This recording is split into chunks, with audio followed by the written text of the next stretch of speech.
Ladies and gentlemen, there is a trade war now between the United States and Canada. Unfortunate, tragic, it's going to cause a lot of loss, a lot of pain, unnecessary, but the trade war is on. Canada announced as part of its response to this trade war that it will be cutting soon electricity for more than 1 million Americans. 1 million Americans, if this continues, will lose their electricity in upstate New York, in Michigan, in Minnesota, that they get from Canada. Canada is just going to cut off their electricity. What?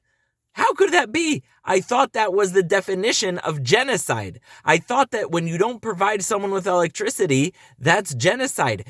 Isn't that what we were told about Israel? Weren't we told that if Israel stops supplying Gaza with electricity, if Israel stops providing Gaza with free electricity, free water, free food, that is an act of genocide? Of course it's not. We all know it's not. It's obscene. There's no way in the world that someone has an obligation to just give someone free electricity.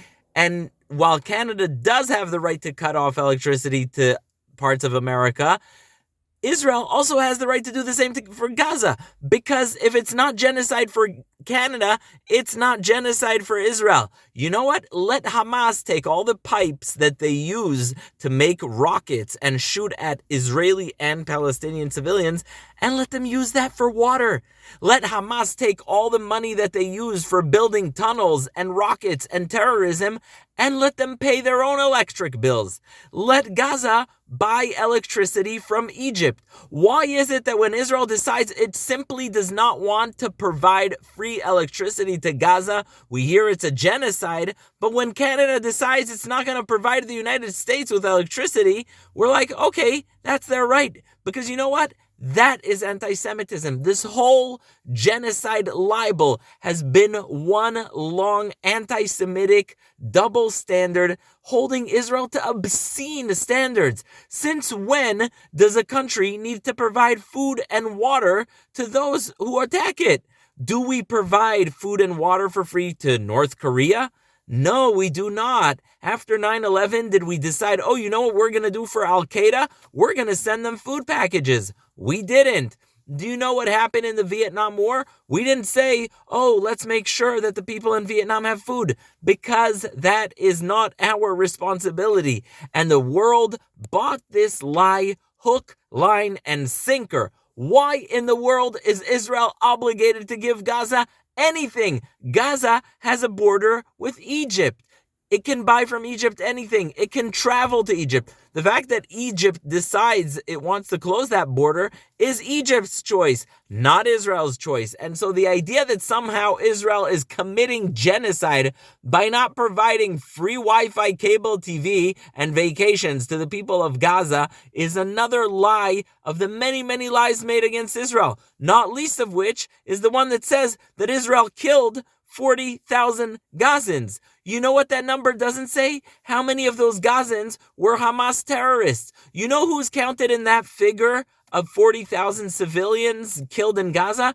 Ismail Haniyeh, and guess who else? Sinwar, the arch terrorist from Gaza. He's counted as one of the 40,000 innocent victims that Israel is responsible for. So when these people go out and say, yeah, but what about 40,000 people? Yeah, how many of those 40,000 people are actually Hamas terrorists that came to fight against the Israeli army? Folks, you got to keep honest. And if Hamas cannot report a single one of those 40,000 as a legitimate target, as someone who was engaged in combat with the IDF, then don't count them.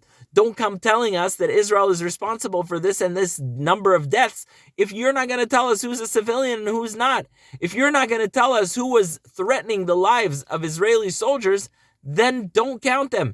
If you're not going to tell us which of those 40,000 were one of the 5,000 terrorists that came in and started this all by coming into Israel on October 7th and committing the worst crimes in modern day history, the worst human rights abuses and crimes against humanity, which the people of Gaza committed on October 7th.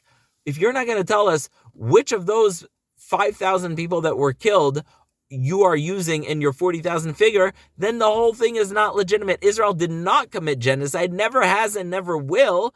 And the idea that somehow defending yourself is called genocide, the idea that somehow not giving someone free electricity is genocide, the idea that not giving someone free sweets and food and bread and what have you not is genocide is obscene. It's a blood libel that has been used against no other country except for Israel. So to the people of Canada, I say, if you decide you're no longer selling the Americans electricity, that's your right. That's not genocide. You're allowed to choose who you do business with. You're allowed to choose who you're selling to and who you're not. And if Canada decides it's not selling electricity to 1 or 2 million Americans, that's its choice. I feel sad we got to this point, but that's Canada's choice. And the same is true for Israel. If Israel decides it's not giving Gaza any more electricity, let Gaza go to Egypt. Yeah, let them ask Egypt for electricity.